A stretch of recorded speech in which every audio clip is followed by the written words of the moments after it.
Alpha Bolix is the new standard in quality supplements, providing you the highest quality performance. Alpha Bolix seeks to succeed in all aspects of life. Learn, grow, challenge yourself every day. Follow our social media for sales, training videos, lifestyle tips, and product drops.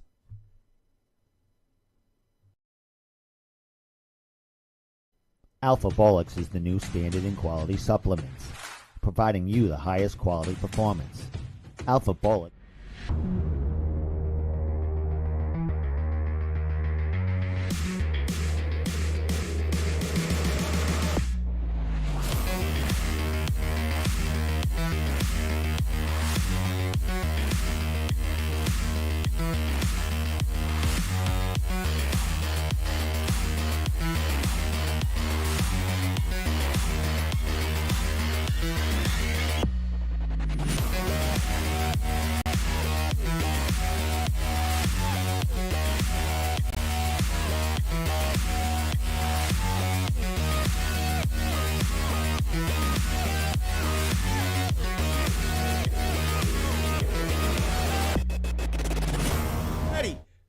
We're live. I think we're fucking live. I don't even give a fuck. Yeah, I think we're already live. Are we live on YouTube? Let me see. Let me put sound. Let me see if it sounds echoey.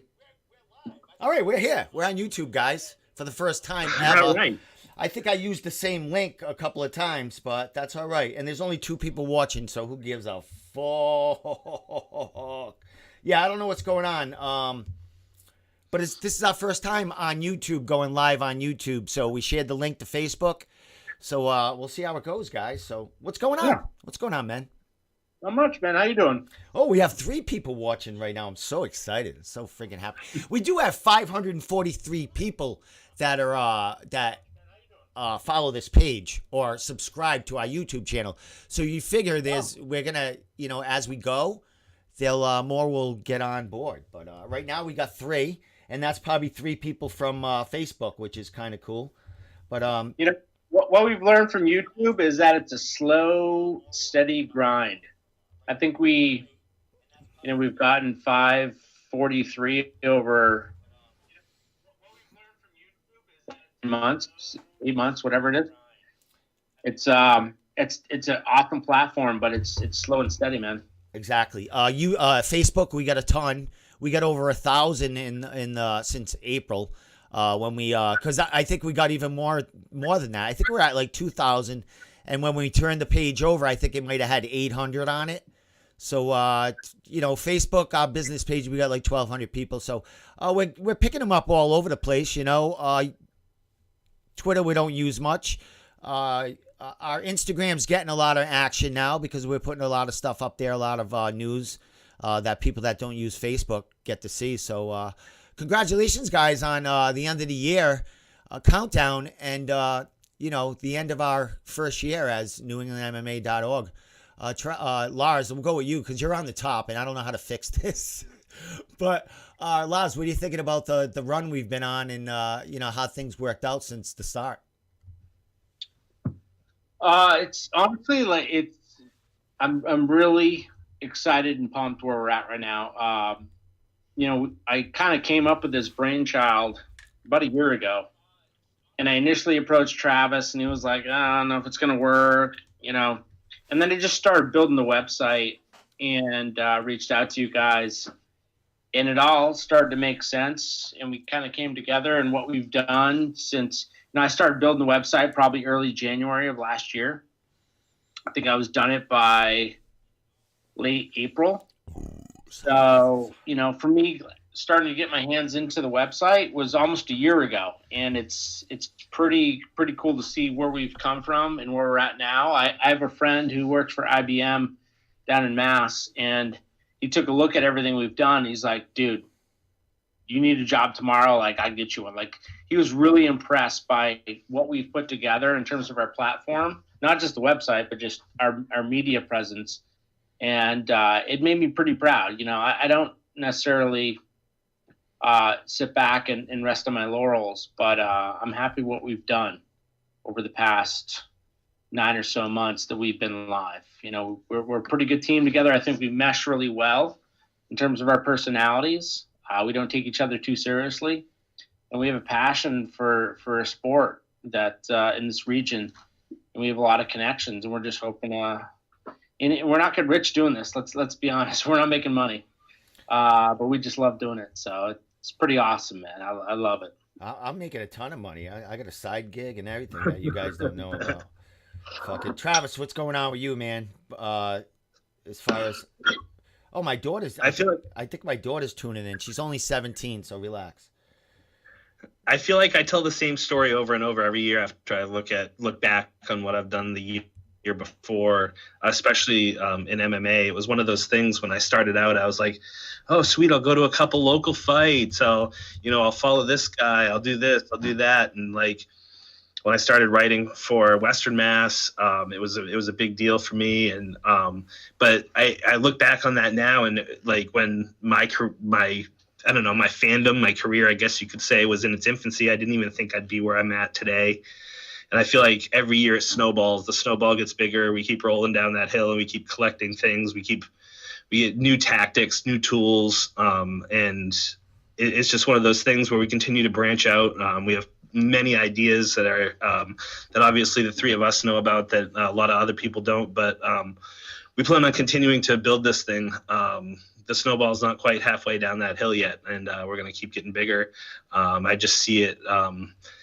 I just, a lot of people ask me in my day-to-day job, oh, what is it like to do what you do? And when fights are going on, it's great to be at fights and stuff like that. But I think the biggest coming of age thing was for me is when I started walking into an arena where I used to walk in and be like, oh, there's Matt Bissett, there's Bruce Boyington, there's Devin Powell, there's guys like that.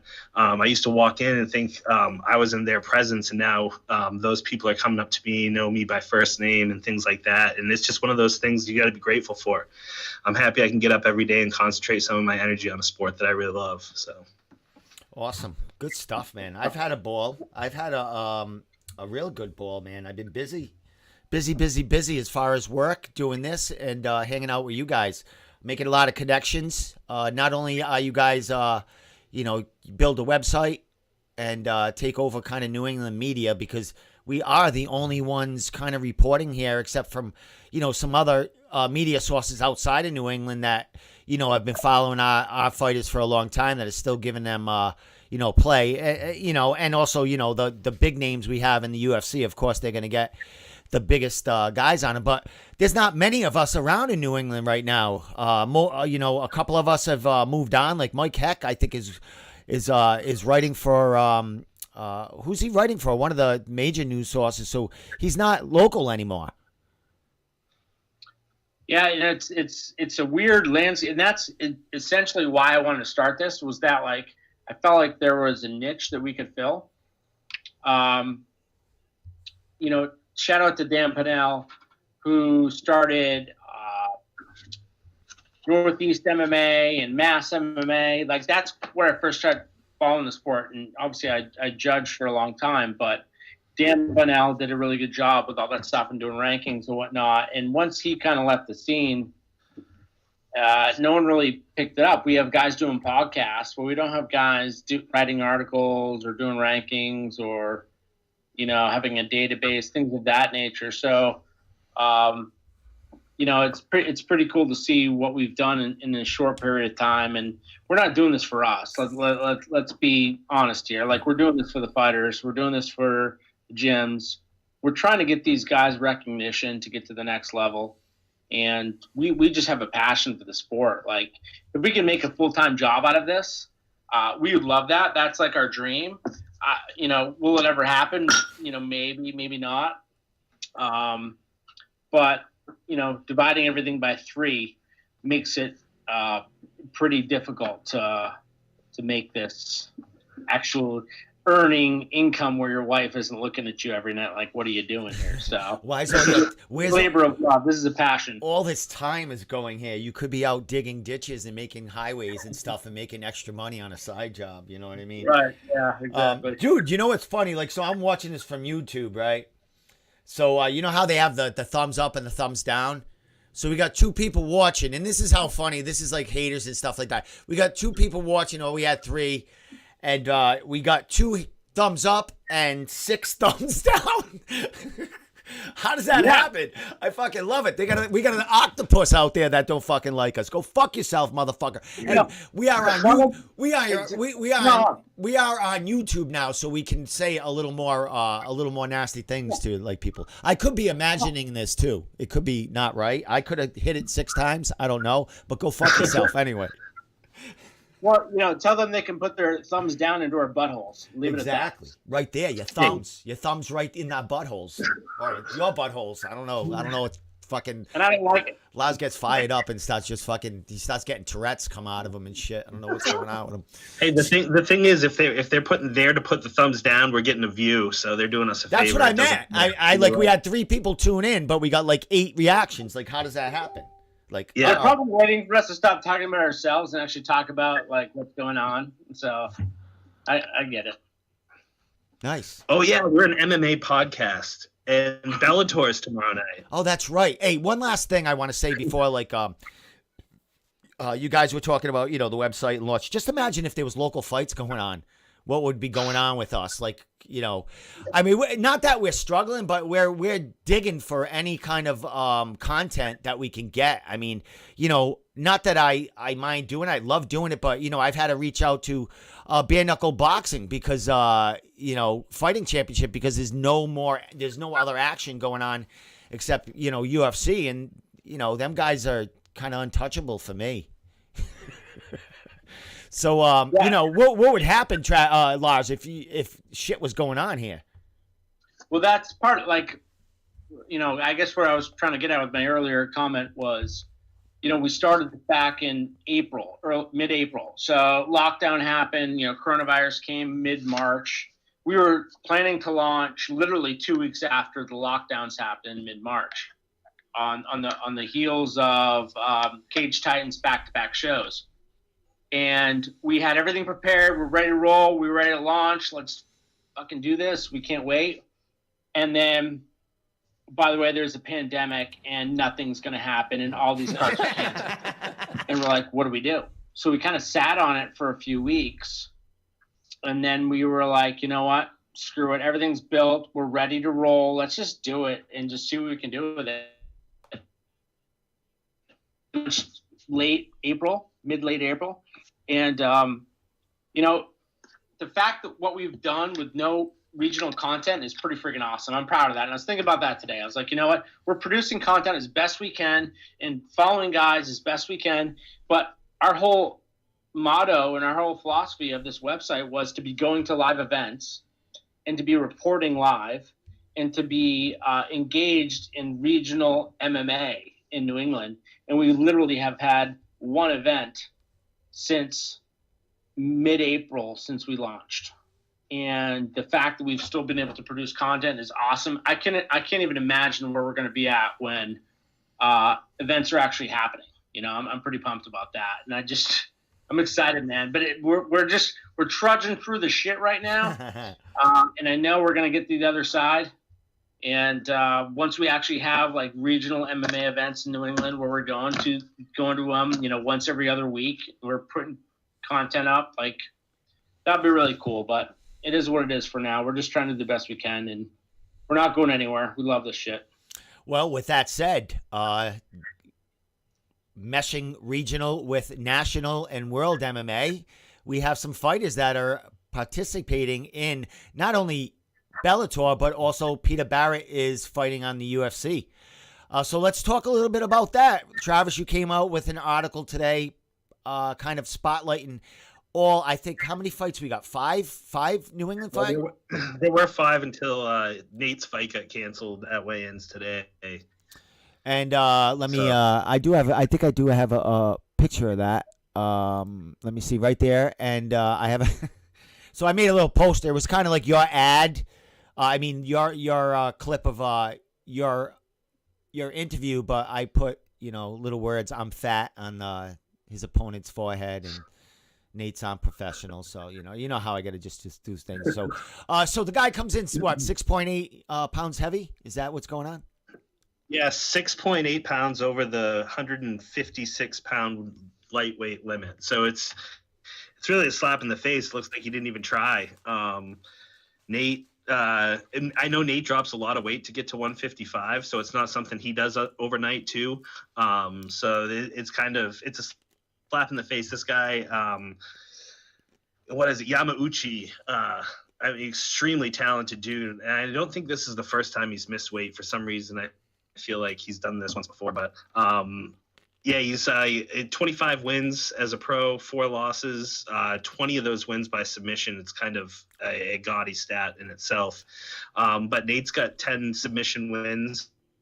So it was going to be one of those deals where Nate would probably be tested a little bit on the ground. Nate could probably mix it up with him a little bit on the feet. It looked like it was a pretty good fight. But it's too bad that, a guy like Yamauchi has so much behind him right now that he misses weight like this is a big hit to somebody who could potentially be in the running for a lightweight title shot in Bellator. And this is something that happened to Nate twice, right? Didn't his last fight, wasn't he scheduled to fight for Bellator? And was it COVID, or was it, what happened that they shut the card down, or what happened? Yeah, that was the one right before the national lockdown. Yeah. And he was supposed to fight Lizotte. Yeah. He missed weight against Cruikshank back in December of last year. He missed weight by 2 pounds his last fight. So. Oh, he got fatter. And then submitted Cruikshank. Yeah. Oh, is that right? Now, coming in 6.8 pounds over, was there could have Nate agreed to fight, or is that too much? And the commission was probably like, "Fuck that." Yeah, that's way too much of a discrepancy, especially with the way Mohegan Sun runs things. We've all seen Mr. Mazzulli down there and how he runs his ship. 6.8 pounds is out of the question. The only way it would have been able to be done is if they would have come in early and said, hey, we're 48 hours out or we're 24 hours out and there's no way that we're going to make this weight. And maybe they could have resolved it to a catch weight of 160 pounds or something like that. But it wouldn't have been something you would have mentioned just before you step on the scale. You could have saved the fight probably if we had known 36 hours ago, but I just think it's one of those things where it's Nate did his thing. He made his weight, and from the rumors that I've seen, he's going to get some sort of pay for showing up. I believe he'll get a showing. But Nate signed a multi-fight deal with Bellator back in November, so he's going to be back soon. This is probably the last card this year. It is the last card this year for Bellator, so I'd look early 2021. We should see Nate back in there. He's ready to go. And I think what I saw was Andrews and Tyson Chartier, his manager, declined the new contracted weight at 162 or whatever, 163, whatever it was at. And I honestly, as a manager, like we manage some guys, I would have done the same thing. This is an incredibly important fight for Nate Andrews. He's 1-2 in his last 3 fights. Granted, those 2 losses are the same guy, Chris Wade. But this is a huge opportunity for Nate Andrews to, on a main card on Bellator in his backyard, to make a serious statement. And your opponent comes in 6 pounds heavy. If it was 3 or 4, all right, maybe let's talk through this and see where we're at. But 6 pounds, that's too much of a risk to put Nate Andrews' career on the line. And I agree with the decision of not taking the fight. Hopefully he gets paid his show money by Bellator. I assume they'll do that. But and I'm sure they're pushing him to sign in the dotted line for the new weight of 162. Yeah. And that's, especially when you're making your debut with the organization, they have a lot of power. And they're saying, hey, just fight it this way. It's no big deal. They just want to fight on the card. It takes a lot of balls to step up and say, no, this isn't what we trained for. This isn't the weight we trained for. I busted my ass. This guy didn't. Not doing it. And I think that was the right decision. Oh, most definitely. Most definitely. And, Nate being under contract, like you said, they're going to set up another fight with him. It'll be his probably 3rd different opponent unless they set the same matchup again. But we'll see about that. So let's move on to the boys that are on the card. And I do have some flashing posters of them guys that I got from the Bellator website. Thank you very much, Bellator, by the way. So let's talk about it, guys. Travis, you came out with a great article today, a lengthy one about every fight around the card, including Nate's fight, but you did, mock that the fight had been canceled. So let's talk a little bit about the guys that are going to battle on Thursday night. Yeah, so I guess we'll just start right off from the first fight that we have on the card. It will be Billy Goff, and he is facing Robson Gracie Jr. Gracie's 3-0, 3 submissions, and that's what you'd expect from a guy with the last name of Gracie. He's from that lineage. So Billy Goff, 170 pounds. He's only 25. He's 2-2. He's got 1 win in Bellator. He's fought some tough competition in New England. He actually has a win on tour. So yeah, no, this would be a big fight for Billy. The one thing I did notice, I looked at some of the betting lines today, and all of our guys are moderate underdogs. But that we're used to that. We're used to that type of shit. That's as Lars and I have grown to find all these fights that pop up late, or they need New England opponents. They want them to fight the best, and the New England guys are growing the set of nuts that they need to go out there and stay active and put themselves on the line. But yeah, Billy Goff's a gamer. Billy Goff is a well-rounded mixed martial artist, and there's nothing saying that he can't beat Gracie. Gracie's got some extreme length on him. If you looked at the tail of the tape or anything, or the weigh-ins photos, he's got probably 6 inches on Goff by the looks. But hey, anything can happen. Billy can bring it to him. Billy's an up-and-comer. He's 500 right now, 2-2. So he could really use a win to propel his status a little bit. That's for sure. And you talk about the Gracie, about how big he is and tall. The Gracies, that whole family, the whole young generation are lanky and tall like that. I don't know how much more weight, how thicker he'll be fight time, but I don't imagine he'll put on a ton of weight. And Billy's thicker, smaller dude, but much larger and muscular and younger. I mean, Billy's only fucking 21 years old, I think, 21 or 22. Kid's a baby, basically, 20, So, and Billy's come a long way. I mean, we do know, that when you mention the Gracie name, you think of jiu-jitsu, of course. Trevor Goody put that to rest, that last Bellator fight, when he ended one of the Gracies with a big knee and ground and pound. So, here's a family member, kind of down a distant cousin or whatever, but they all do have the same kind of style fighting. And Billy's a brawler, man. He'll stand in the pocket, but he's come a long way as far as jiu-jitsu and his wrestling and his defense as far as on the ground. From his earlier days, his amateur career and his, I don't think he's ever been finished in his pro career, but he did fight Cameron Lachinoff, and they went 5 rounds in a title fight, and Cameron's no slouch on the ground, and Billy hung in there. And so I think, if people think that Billy's going to get submitted right away with them betting lines and stuff, I think they got a big surprise coming. You know what I mean? Anything can happen. But I think Billy's a little more comfortable with that ground game. I'm sorry, I'm choking over here. I'm eating pumpkin seeds. I got like a whole smorgasbord. I'm sorry, guys. I got fucking candy canes. I got lollipops. Where's my camera? Candy cane, lollipops, crackers. Take a sip of the Miller Lite. We'll take over from here. Fucking Miller Lite. Go ahead. No, I was just going to comment on the betting lines as well.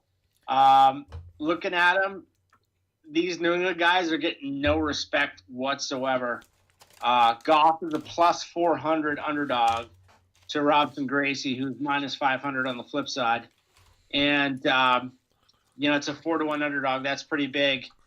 Obviously he wants to keep it standing and strike with the guy. He doesn't want to go to the mat with them. I've seen most of the guys in New England fight live. I've never seen Billy Goff fight, so I don't believe so. So I'm not sure what to expect, but you guys would know more. But we're looking at the other lines. You have Lachinov is a plus 215 underdog. Then you have Sumter, who's a plus 205 underdog. And then you have Andrews, who was a plus 285 underdog before his fight got canceled. And then you also have Kenny Champion, who's a plus 450 underdog. All right, let me go to Cameron Lachinov first, because the dude is 5-0 in Bellator. Like, people didn't know. Like, people sleep on him. They didn't even know. 5-0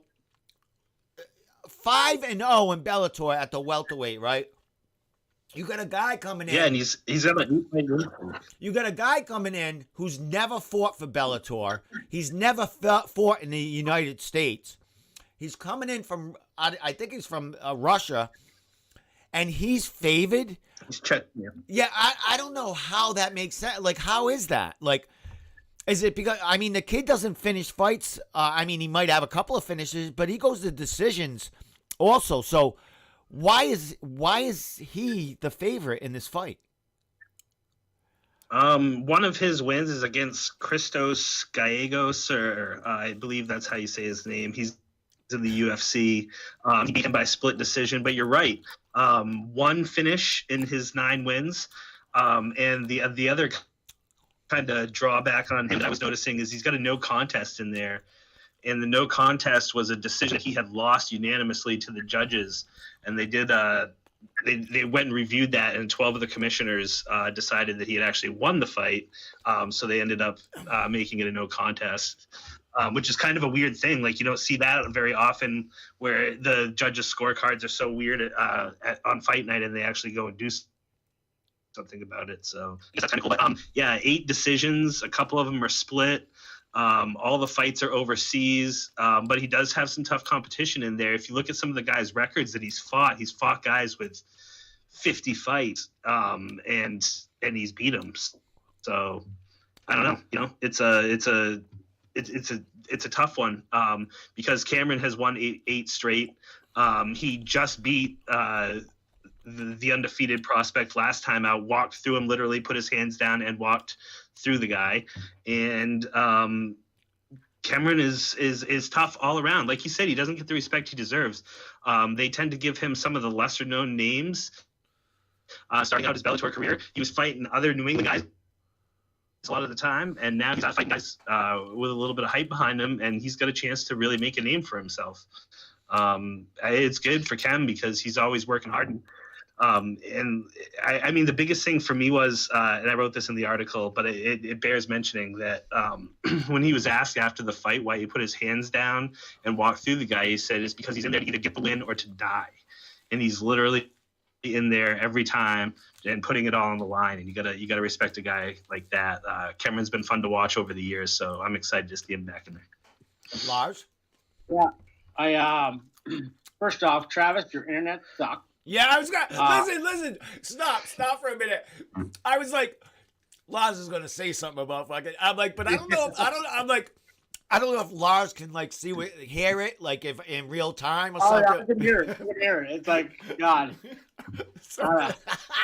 We'll talk about it after. I'm trying to run a professional organization here. Yeah. Fucking go ahead. Yeah.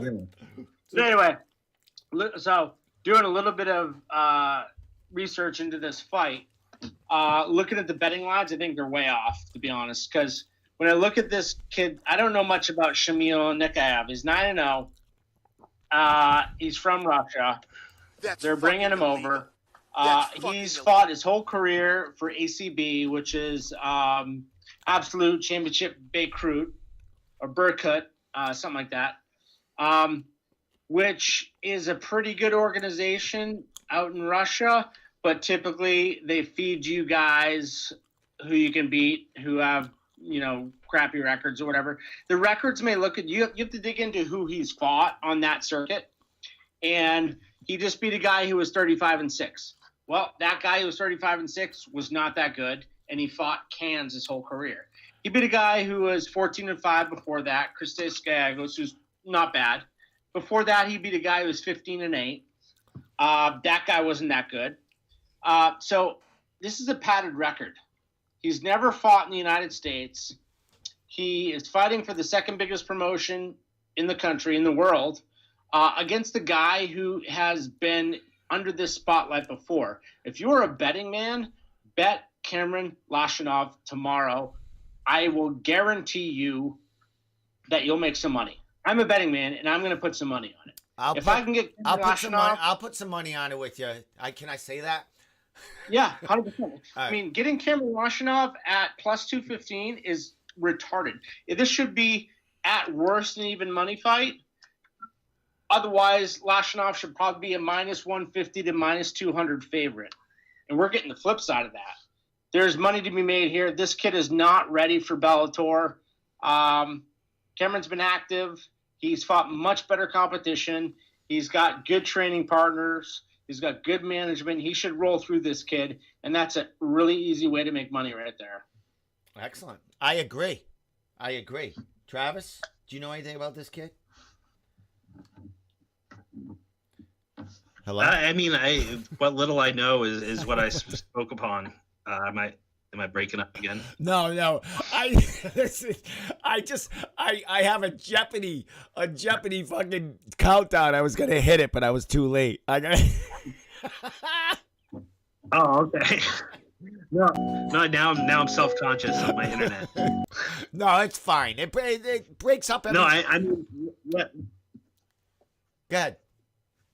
Now, no. So I definitely think Chem is going to be a tough fight for this kid. Like you said, first time on the big stage, first time in Bellator, fighting a guy who's got 5 fights for Bellator on an 8-0 or an 8-fight win streak. This is a tough task for this young dude. They probably think that he's supposed to come in here and run over Chem, and Chem's probably going to do a little bit more of what we saw last time. Just get crazy in there. And watching this kid, I watched a bunch of his fights. He likes to throw down in the pocket there. He likes to get in there and throw. And he doesn't he's got pretty good takedown defense, but he doesn't necessarily go for a takedown and try to win the fights there. He likes to stand in the pocket and throw. And interviewing Cameron, he loves the idea of this kid just standing in front of him and going at it. He feels like it'll be, how Cameron goes at it at sparring, like holds bar, and he feels like he can that's where he's going to take over this kid. I mean, there's definitely levels to this shit, and this kid hasn't been at Cameron's level yet.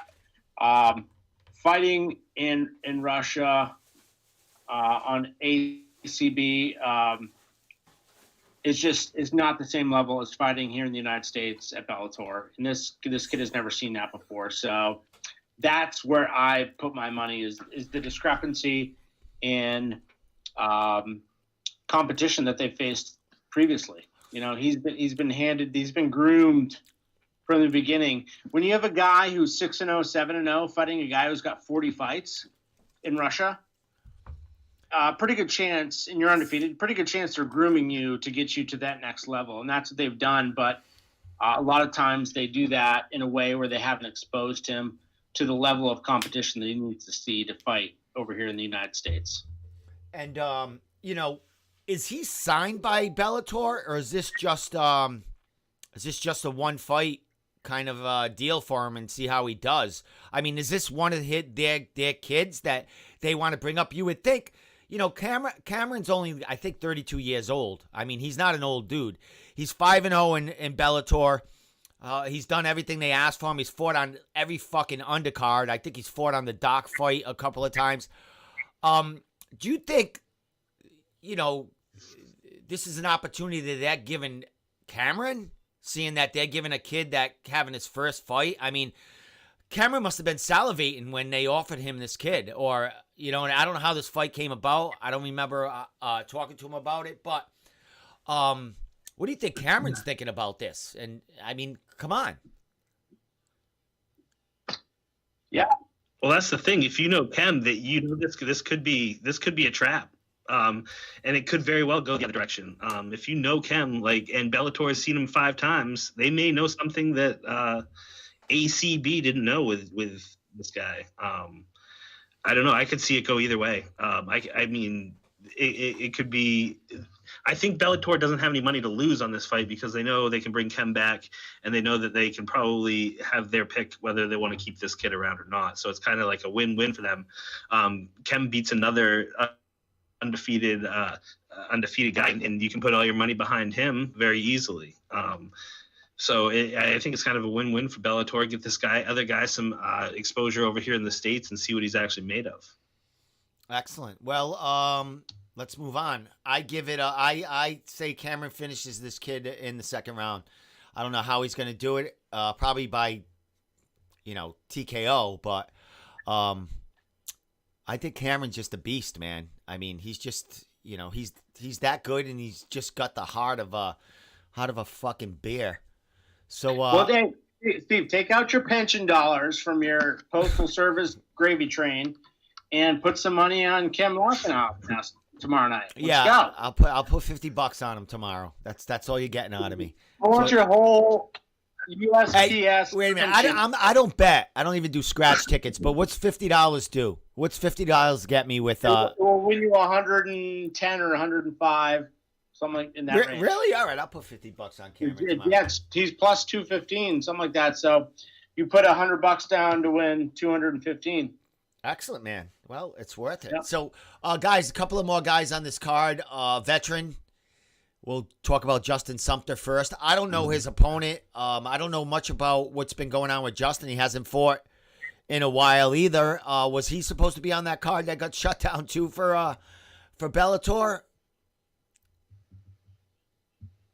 Yeah, he's fighting Romero Cotton. This is the second time they've been matched up. They were, I believe, on the same card as Andrews last time, right before COVID, right after COVID hit. So yeah, Sumter's fighting this guy. He's a Division II NCAA wrestler. He's one of Bellator's guys, like we've discussed before when our guy Ras Hilton was fighting Davion Franklin. He's one of those guys that's in the developmental kind of deal with Bellator right now. He went straight from his collegiate wrestling career right into MMA training with Bellator. So he signed with Bellator in 2016, and in 2017 made his pro debut. His first fight at Bellator, he won a decision, and since then he has 3 finishes. So he's 4-0. Tough kid, really tough wrestler.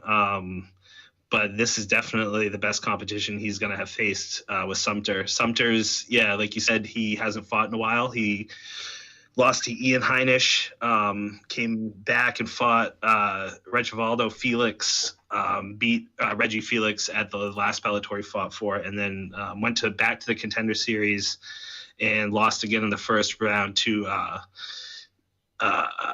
Patolo, Maki Patolo.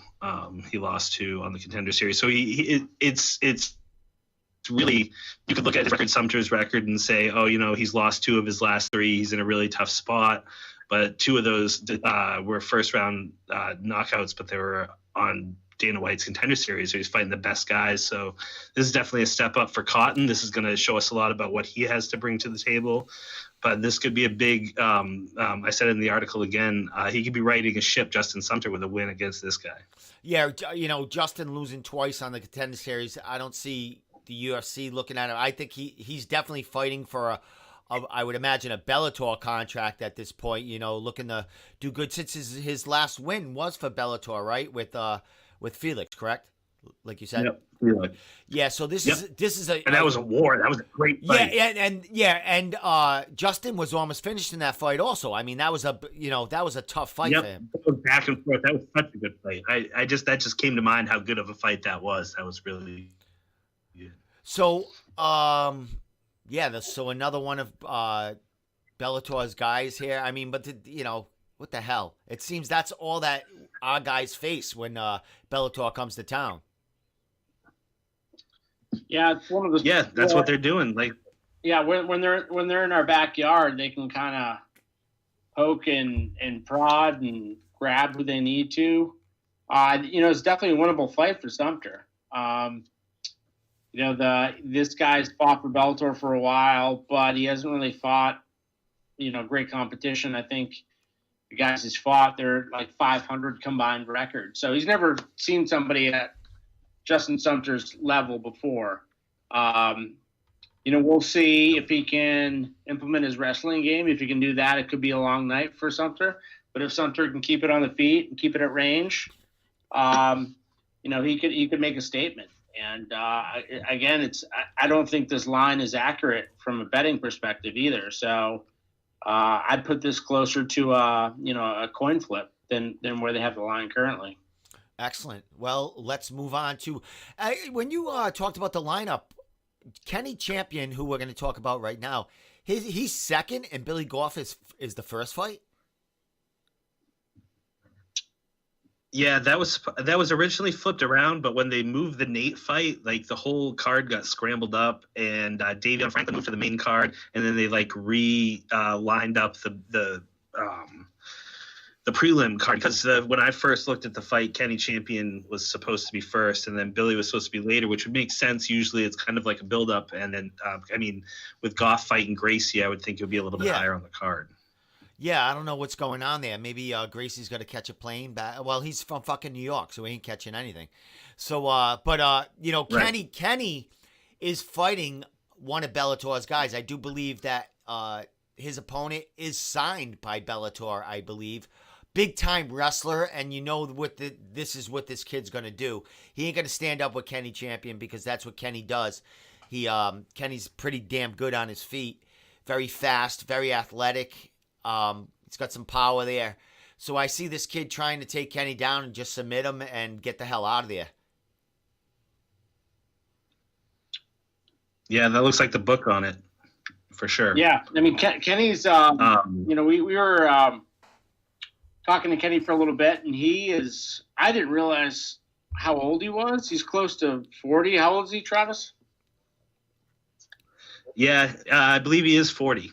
God damn, man. If I look, I'll be 39 in like 3 weeks. but if I can look half as good as what Kenny Champion did or does, holy shit, man. Like, the fact that this guy is doing what he's doing at this point in his life, I have a ton of respect for him. I don't care how far he goes with this, but the fact that you want to throw your balls on the line and mix it up in a cage when you're approaching 40 years old, I have a lot of respect for you for doing that. And from what I've seen from him in person, he's very talented as well. Like, let's be honest, his time has probably passed him by. I don't see him getting signed by the UFC at 40 years old or whatnot. They are looking at long-term, fighters. But he could do really well for himself in Bellator for the next 2-3 years. And I think that he could make an impression this weekend or tomorrow. And if he does that, and he could even play up this whole story as well. Like, hey, do you know how old I really am? And nobody would believe him, first of all, because he looks great. And if he does really well in the cage, like, you could turn this whole age thing into a story of its own, which I think could be pretty cool. Well, Kenny's got a huge following. Kenny is huge in his community. He does a lot for him. He's a very outspoken young man. Very, very, just kind of he carries his area on his shoulder. You know what I mean? And I think Kenny came from the streets, was a rapper on the street, so he has a lot of following all over. And he had, like you said, he has a great story, not only from his age, but from where he's come from to get to this point. Absolutely. Yeah. Kenny's a great dude. I had an opportunity to talk to him a couple times. And Kenny will be the first to tell you he's the youngest 40-year-old you'll ever come across. Kenny is also, he'll make no mistake about the fact that he's doing this for himself, Mr. Mine. He just wants to test himself in there. Like, he wants to be the best athlete he can be. And if anyone watched him on social media during the shutdown, he was at the football field, at the track every day training. And he knows that time isn't necessarily on his side, he doesn't have that much longer to do this, but he's going to try to be the best Kenny Champion he can be. And with his physique, with his athleticism and his hard determination, I think that Lars is right. He could have a little bit of a career going in Bellator for the next couple of years. That's for sure. Do you know anything about his opponent? And one thing about his opponent that I do see when I post stuff, when I was posting Kenny's interviews and stuff about the fight and the poster before Bellator released posters, a lot of wrestlers that we know, like Tony Gravely and Blaine, they Blaine were Shutt. liking. Do they know his opponent? Have they wrestled with him? Is he from their area? I think he's from Pennsylvania. Yeah, so he went to college at the University of Pittsburgh Johnston or something like that. So it's a Division II school, but it's known for being one of the better collegiate wrestling schools in the Northeast. And I know Blaine was a high level wrestler in school as well, and so was Gravely. So I would imagine, just with the ties to collegiate wrestling in the Northeast, I know the wrestling is a pretty tight knit community, especially on the collegiate level. And the further along you get with it, you go into meets every weekend and you see these guys over and over again. It's when you start crossing over into a professional career with mixed martial arts, it's something you see a lot of. You see that camaraderie in wrestling still. So that could just be where it comes from. Excellent. Lars, what are you thinking about this matchup? Wrestler against what do we call Kenny is a martial artist. I can't give him he's a baller. He's a true martial artist. He's not like a wrestler. He's not a striker. He's a martial artist. What are you thinking about this matchup? Mm-hmm. And did you say that Kenny is a minus 400 in this fight? Yeah, just looking on. So a good place to get fight odds is bestfightodds.com, and it kind of lists all the books for you. And right now, Kenny Champion, the best he is a plus 280.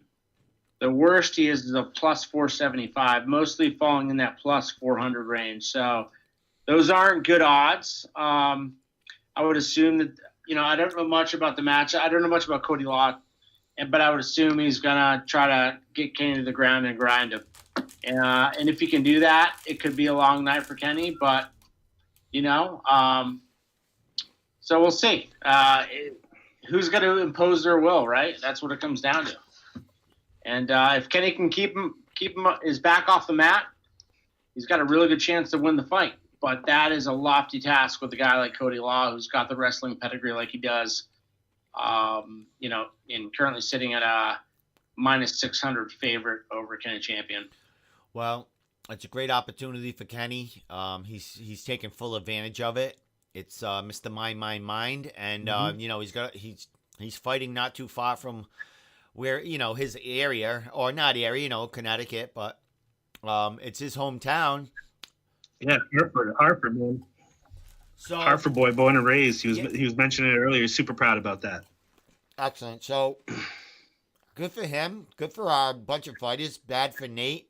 But hopefully he did get paid for making weight and making it to the scale. So, Right. Okay. Last thing, guys. We got one more fighter. Come on. What? Who are you gonna talk about? Who you got? Why were you running away? Well, I got one more fight. No, I wanted to talk about the guys on the Cage Fury card next week. On the what? Cage Fury, CFFC. All right, wait a minute. We got one more fight here. We got a UFC fight. We got Pete, Slippery Pete, man. He's fighting fucking. Yeah, we got Slippery Pete against Chase Hooper. Yeah, and I've interviewed both. Fucking chin, and I'm gonna hit that off switch, and he's going to sleep. I just put a soundbite up saying "Go fuck yourself" kind of thing. Whereas I gotta put Pete's poster up. So I've interviewed both of them. I've interviewed Chase in the past a couple of times when he was won the ultimate, not the Ultimate Fighter, the what was it? Contender. Series. Then I interviewed him right before he was gonna fight Caceres. Yep. What are you thinking about this fight? I mean, Pete.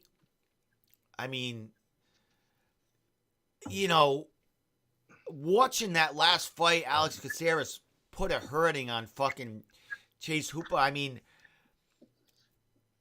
Pete's the same way, only more animalistic than Alex is. So what are you thinking about this? And what was the thought in this matchup? You got a fucking basically an animal, going against a kid that's got good skills, but basically looked very out of his element in his last fight as far as striking. So before I totally agree. Before we get into the fight itself, have you guys seen the betting lines? No. So what would you say the betting line should be? I would say, all right, because Chase is their boy. He's coming off a loss. Pete's coming off a bad loss. Got dominated his fight, even though he showed a lot of heart. He got dominated just as bad, kind of as Chase did, just in a different way. You know what I mean? Even though Pete showed incredible heart and even more skill in there than, Chase just kept pulling guard through that whole fucking fight because he didn't want to stand on his feet. I would think it's got to be, they got to give Chase an edge on it because he's their guy, right? Okay. All right, Travis, what do you think? Yeah, I mean, I would say with the hype behind Chase, I think they're thinking that they're going to catch an older slippery Pete in the twilight of his career and hope that they can launch Hooper's career from it. So I'm guessing it's it's got to be Hooper. I haven't looked at the lines either, but I think they'll be sadly mistaken if that's the case. So they have the line currently: Chase Hooper minus 380, Pete Barrett plus 315. Like, that is absurd to me because when you look at the stylistic matchup, yes, if Chase Hooper gets Pete Barrett to the ground, it could be night-night. I just think Pete's got too much experience, is too good of a wrestler to allow that to happen. And if he can keep it on the feet, Peter is going to chop away at Chase's legs, Muay Thai, which is his game, just, low leg kicks, calf kicks, and just beat up his legs and make him weak and, diminish that shot to get him to the ground and keep his distance. Just Chase is going to have the reach advantage, but Pete needs to keep the range and, dictate the fight at his range and at his pace. He can't get caught in the clinch. He needs to back away, circle, and just stay away from Chase. And if he can do that, he can outpoint him and eventually beat him up and maybe TKO him, but outpoint him on the feet. Exactly. Go ahead, Travis. No, essentially, I just think this is putting your Rottweiler in with the nice poodle, I guess. It's one of those things where Chase is the pretty guy. Chase is the guy that they want to bring up, and he's the cock of the walk. But Slippery Pete is just Slippery Pete. He doesn't give a fuck. We know that, and he's just gonna get in there and make it ugly. And that's not the kind of fight that Chase really thrives in. I mean, Pete's got the gas tank to put it on him. Pete's got the skills to put it on him. Like Lars said, he'll beat up those legs. Pete's not totally out of it on the ground. He's very good on the ground. I know this is a bad matchup for Chase Hooper, and I feel like that UFC brass might be looking back on this and say they made a mistake when they put Hooper in there with Slippery. I think not only the betting lines, but maybe Chase's camp was looking at Pete's debut fight where his back was taken. He looked, he was getting dominated on the ground, but you couldn't put him out.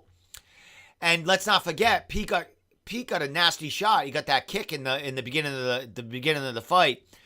That talking to Pete, probably threw his game off. He was a little kind of fucking, had cobwebs in the head at that point. I think there's for Pete, this is a defining moment in his career. Like if he loses, he might get cut, probably not, but he might get another chance. Listen, stop right there. 60 fighters are getting cut this before the end of the year. Yeah. Losing fights at this point right now. And I think this fight is a do or die for Pete. He's got to beat the fuck out of this kid. Yeah, so I think there's there's a lot to be said for Pete and who he's fought in his track record. Chase Hooper's still young. I think he's 20.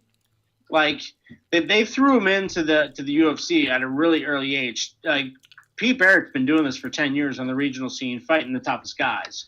Like he's been through the ringer. And he's got the Muay Thai to take out Chase Hooper. I think Muay Thai might be Chase Hooper's biggest enemy. you just don't want to get, caught up on the ground with Chase Hooper. He's like an anaconda. So if Pete can keep his distance, strike from the outside, connect with those low calf kicks, and just methodically wear this kid down, I think you can break him. But the betting line right now with Chase Hooper at almost a minus 400, a 4-1 favorite is ridiculous. That's along the lines of the Lashinov fight that I said earlier. Like, if you want to make some money, throw some money on Pete Barrett, because this line should be closer to Pete being maybe a plus 150, plus 170 underdog. He's a plus 315 underdog. There's a ton of value in that line right now. Yeah, I don't see where they must be looking at his age and that last fight and Chase's age, and I don't know what they're looking at, because Chase looked like shit his last fight. I'm sorry. Yeah, I want to say something about the 60 cuts that you mentioned. Like, 60 seems like a big number, but when you really think about the grand scheme of things, you could probably skim off 30 fighters that haven't even fought in the last 24 to 36 months that are probably still sitting somewhere on the roster. So, I mean, wins now are bigger than ever. You don't want to lose. You don't want to become one of the statistics when the UFC starts to make those cuts. But I feel like staying active right now is almost a bigger thing than being uberly impressive in your fights. Like, if you can stay active, you're healthy, you're doing what they need to do, you're out in Vegas, you're hanging out, and you're at their disposal, I think it'll earn you a little bit more, or maybe a feather in your cap when those cuts come around. But there's a lot of people that just haven't been active that I feel like will face cuts. I mean, there'll be some people that it'll be just based on their record and their performance, but I think inactivity and things like that could come into play as well. Yeah, Anthony Rumble Johnson, just his news came out today that it was a mutual thing, but I forgot he was even on the fucking roster. Like, I forgot all about that goddamn name. Yeah. Well, he was talking with BKFC for a while. There was things going back and forth with him, and you haven't seen him in the octagon for a couple of years now. All kinds of controversy. He's always been one of those guys that, keeps getting second chances, things like that. So it's not crazy that the UFC would cut ties with him, but who knew that he was still on the roster? I mean, he's at BKFC events all the time. He does cuts promos for BKFC. It almost seems like, but he's on the UFC roster. Well, those 60 cuts could be dissolved up real quick, or at least a third of them with just inactive fighters. Yeah, and did he even fight for the UFC? Didn't he come over from another? Wasn't he fighting for someone else as like a heavyweight or a light heavyweight or a catchweight? And then he got signed from the UFC again. Did he fight for the UFC since his since he was with another promotion? Yeah, that was. I think he's with. He made maybe one or two fights with World Series of Fighting or another promotion like that, and then got back over to the UFC. But another one to talk about is Yoel Romero, who just cut ties with the UFC. They didn't, renew. They basically cut him. He still had fights left on his deal, and they cut him. And everyone's like, "Oh, where's he going to go?" And Bellator and PFL have both publicly said we don't want anything to do with him, and BKFC says we will. That makes me question, what's going on with Yoel Romero, because he's still, a very good fighter, upper echelon in his weight class, and the UFC cuts him out of kind of nowhere. It was a surprise to a lot of people. And then Bellator and PFL both say, no, we're all set. If I was Bellator or PFL, I'd be like, yeah, I want this guy. He's built like a brick shit house. He's a good fighter. He's got a long track record. We want him. Both of them said no.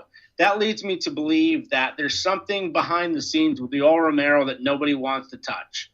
And that leads me to believe that maybe it's legal issues. Maybe it's steroid issues. There's some sort of character issue behind Yoel Romero that these major promotions don't want to touch, and BKFC doesn't give a shit about that, and they're going to bring him on, and I don't blame him for an upstart organization like them.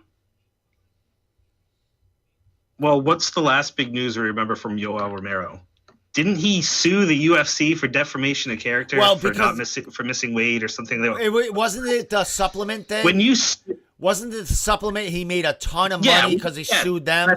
He doesn't. Yes, it was like the $84 million lawsuit. Yeah, you sue the company that you work for. There's a good chance that other companies are going to be like, "Fuck you, dude." Yeah, but he definitely doesn't need the money. If he got, you know what I mean. He made more money from that lawsuit than he made from his MMA career. So right now, huh? Did he win the lawsuit? Yes, he did. I mean, look it up. Let me look it up. But yeah, he did. He did win outside of court or whatever, but. The company it just goes to show, like, isn't it you can be no big promotion wants to take him on. Well, you can be a top middleweight in the world, but if you're suing wait a minute. Who strives to be? Who announced that they don't want to have anything to do with them? Did Coca actually come out and say I don't want any? Like, did they say this? Bellator and PFL have declined deals with him. Really? All right then. Yeah. Really? Yeah. The hell? Who's that? But no, it's just like it's one of those things where he's 39 years old. He's built like a brick shit house. He's a former Olympian, but do you take your chances on a 39-year-old that just sued the company he came from? Like, no, I can see it go both ways. Yeah. So the lawsuit was against a supplement company in New Jersey for $27 million that he was awarded for failing a drug test. So it didn't have to do with the UFC. It had to deal with, the supplement company. But he was suspended by the commission because of that tainted supplement, which and that's what led to the lawsuit. But all right, let me ask you a question. Let me ask you a question. He sued for $27 million and he was awarded that. Do you think he gets that? Do they probably went bankrupt and everything? He probably got shit, right? Yeah. He's not gonna see a dime of that. Right. This was more of a hey, look, it's because of these guys that I failed this drug test. I don't think this was a very big supplement company, and they probably went out of business shortly thereafter to prevent these losses or change their name or something. But it wasn't against the UFC. He was basically suing the company that tainted his supplement that led to a suspension. But UFC and USADA don't care about that. It's like, dude, it's in your body. We don't care about you. Typically what happens is they'll go lax on your suspension if they realize it was unintentional and was tainted, but you're not getting out of the suspension. It's still on your record. You're still getting suspended for 6 months to a year or whatever. It helps your sentencing case, but you're still getting suspended. It's still your fault. It's still your responsibility. So he went after the supplement company, but he's not going to get a dime of that. Yeah. Excellent. So there's definitely something more going on here with Yoel Romero. In terms of maybe character issues, I don't know. But the fact that Bellator and PFL came out within a day and said, no, we're all set, there's something going on there. All right. Well, guys, Lars, you wanted to talk about your guys going to battle next week. I do have your poster up here for Full Contact Management. So talk about it, guys. Talk about what's going on next week. And I will be, maybe Wednesday night. Can you think both of them guys will come on Wednesday night? Yeah, we can come on with them too. Fuck it. Let's make it a party. All right. Let's try to get four. We'll try to get a four group thing going on here. It'll probably look really good. Hey, I'm here for the gangbang. Yeah. All right, so let's talk about these guys. I'm going to get your poster up right now. I got your Full Contact Management poster right here. So talk about what's going on next week. It is not Jacob's poster, which I forgot to put up, but we'll do that next week. So go ahead, guys. Yeah, we got two guys going next Friday for Cage Fury Fighting Championship 91. Jacob Bond and John Piersma, both out of the Rochester, New York area, who will be making the trip down to Lancaster, Pennsylvania to fight for our Honestly, I put Cage Fury as the top regional promotion in the country, above LFA right now, with what they're doing. You know, they continuously put out talent to the UFC. So we booked them a couple fights. Piersma should have been fighting a month ago, but his opponent got COVID or something else. I'm pretty sure it was COVID. So that fight got canceled last minute. Unfortunately, it was his pro debut. So they're making that up. They're both, they're going to run it back. And Jacob Bond, we finally got him a fight. We've been working with these guys for, 6 months or so. And we finally both got them a fight. And I'm so excited for them. Jacob Bond is probably the best kept secret in the Northeast. He's 10-7, but the guys he's fought, I think 4 or 5 of them are in the UFC right now. He's an absolute stud who's on a 3-fight win streak, reality fighting, 155 champ, and super pumped for have him to get a chance to take out Tim Dooling. And then Piersma is making his 170 welterweight debut against an undefeated kid, amateur undefeated from Virginia, Tyler Bunting. Piersma is a former college football player, went 6-1 and won as an amateur, should have been 7-1. He's a stud grappler. Both these guys are looking to come take some heads off and make a statement. And we're just happy that CFFC is such a great partner of ours, and Arias and Helen and everybody there. We've been working through over the past 3 or 4 days of getting medicals together. And granted, I will say the Pennsylvania State Athletic Commission is a complete joke. And what I've had to deal with to try to get John Piersma, in the cage on Friday is ridiculous. And it's an embarrassment for state government agencies. So go fuck yourself. Hey, will any of them will any of them commission members be at the fights on, was it Friday? John actually wants to fight the guy who's giving us all this shit. All right, so I told him wait till after the fight. Lars, it's probably a 7.5, 8 hour drive for you to the event. It's 5.5 for me. Why don't you come pick me up in Rhode Island, and we'll drive 6 there. hours. I already looked at it. Let's do it. Let's fucking do it. And we'll drive there. We can get a couple of tickets, and we can get a hotel room, and we'll drive back fucking Saturday. Travis, you let me know. I'm in. You want to drive down there? You can go. You can see how much I can sell on eBay. You can pick me up in Rhode Island on Friday morning or something, and we can get there by fucking 3 p.m. Check in, and then make it to the fights, fucking, and then party after. Even though you guys don't party, you can watch me party, and then come back Saturday. We'll talk about it, but it could be something going on. You know what I mean? Yeah. So. Travis, I want to hear your thoughts on these fights, but I've been kicking around the idea of making the trip down. So let's have a conversation offline. All right. So go ahead, Travis. Yeah. I've only watched tape on John Piersma. I haven't seen him live. I don't believe any of us have seen him live, but the tape is very impressive. Super high pace, super high energy, super high athleticism. I think this is a great test for him. Another guy who's definitely got that type of amateur career, the same type of amateur career that John had. Pretty physically dominant, both of these guys. This is going to be a good litmus test pro debut for both of these guys. I'm super excited about this one.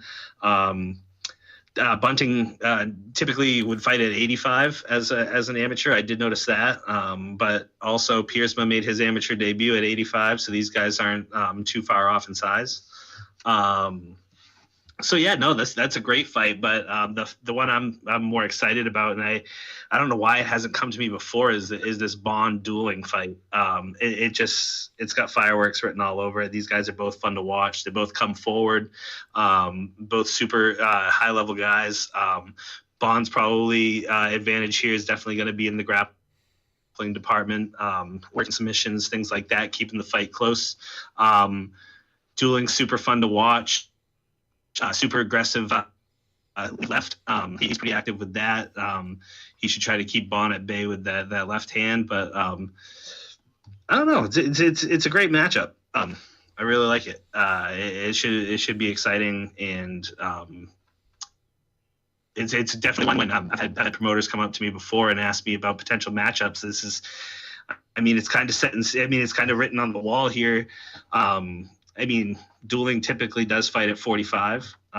We've seen him fight Beset at 45 and things like that. So it maybe wasn't quite as clear as day, but this is a great matchup, and I'm excited to see how this one plays out. And this is at 150 pounds? This is 150 if you want 150 pounds catch weight. And if you want my downright prediction, which I don't typically do, I'm thinking Jacob Bond submits him in the second round.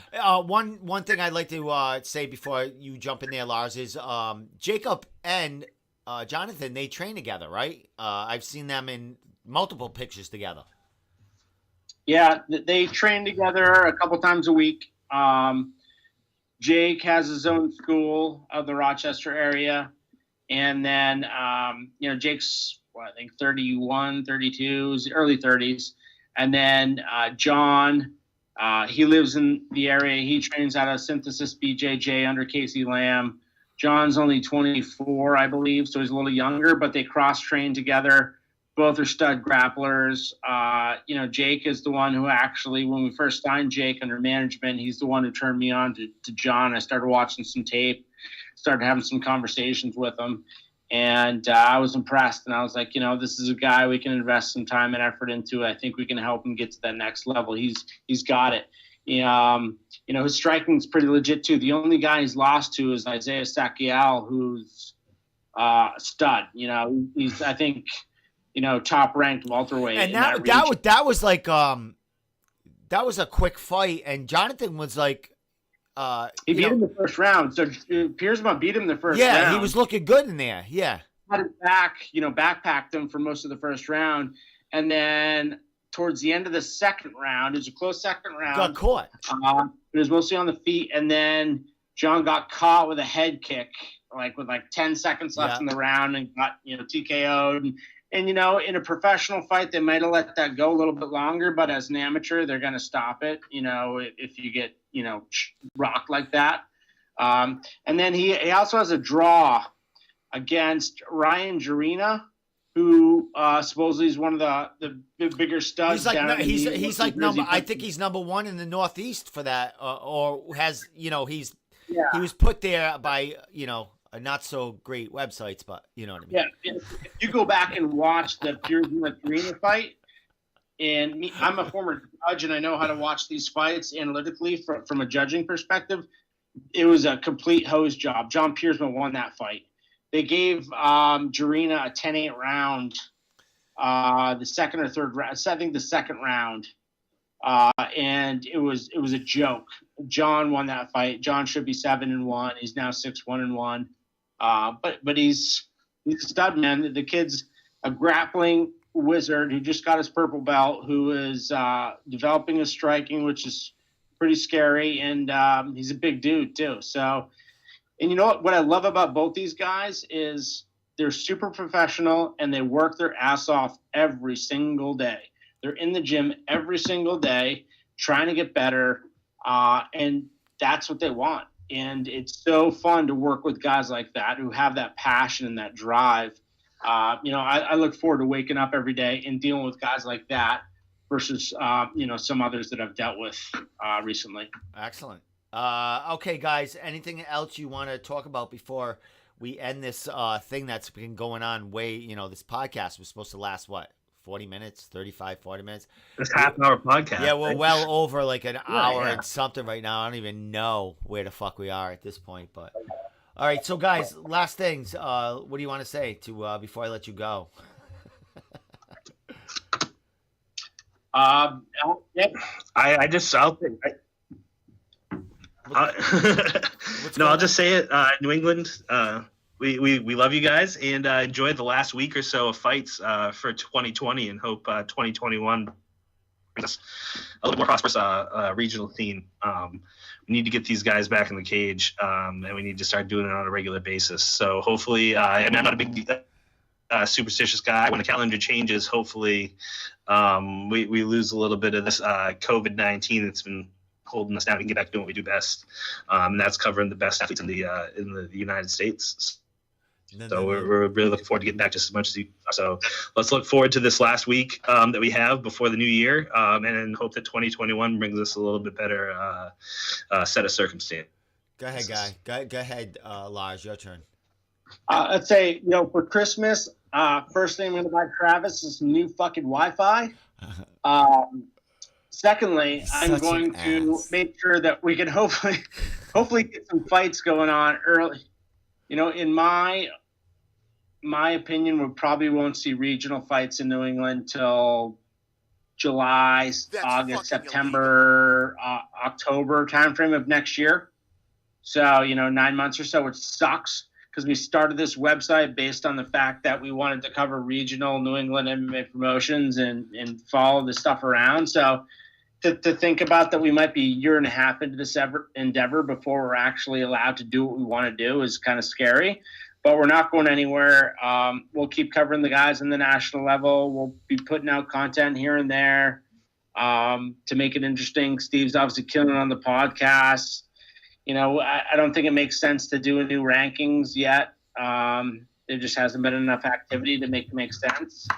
So it sucks in one sense, but I'm really proud of what we've accomplished in a time that is, difficult for every industry. But when you launch an endeavor that is focused around live in-person events and there's zero of them, like who would have thought when we started this thing back in February of last year, start talking about it, start building it, that we wouldn't have an opportunity to be sit cage side at an event, and we're maybe for a year and a half. It's mind blowing and it sucks, but I feel more so for the fighters who are trying to get active, who are trying to advance their careers. We work with some guys right now who are just breaking into the professional scene, and it's difficult for them. It's like, all right, you put your career on hold for a year or two. Because if you're going to take fights, they're going to be more difficult than you normally see on the regional scene here in New England. You're going to be taking fights with, fight pass type promotions where you're fighting really tough guys. You can't pad your record anymore coming out of the gate. So you either sit on the sidelines and wait for the regional shows to show up and you can pad your record, or you get in there and you mix it up on the national level and see what happens. So it's tough for those guys. Excellent. Well, I got nothing to say because, I don't know. I'm just, happy with the way things have gone and just happy. No, I'm really not, but I don't even know what I'm saying. So with that said, guys, I was going to say something, but I totally fucking forgot. So our first show on YouTube was a total success. Like nothing shut down. No one watched, but tomorrow's another day. People usually watch our shit the next day. Like I see that they don't want to be seen that they're watching it. But we get a ton of views like the next day. It's like mind-boggling. We're like, where are you? Want to talk shit on it now? But you know what I mean. It's like a fine wine. Yeah, exactly. Well, guys, listen. So tomorrow is Bellator 254, correct? So you guys are watching the fight. How are you watching the fight, Lars? How are you watching the fights there, Travis? Yeah, maybe I'll be stopping by Travis's house. He only lives like 10 or 15 minutes from me, and I can swing by. So why don't we do like a fight companion again for the Well, we can't do that from Travis's basement because his Wi-Fi is retarded. You're such an ad. Listen, shit, fuck.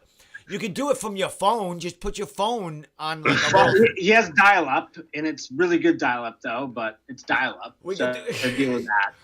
Well, I told my hamster that this was going to be a 45-minute endeavor, and he's been on that wheel for about an hour and a half now.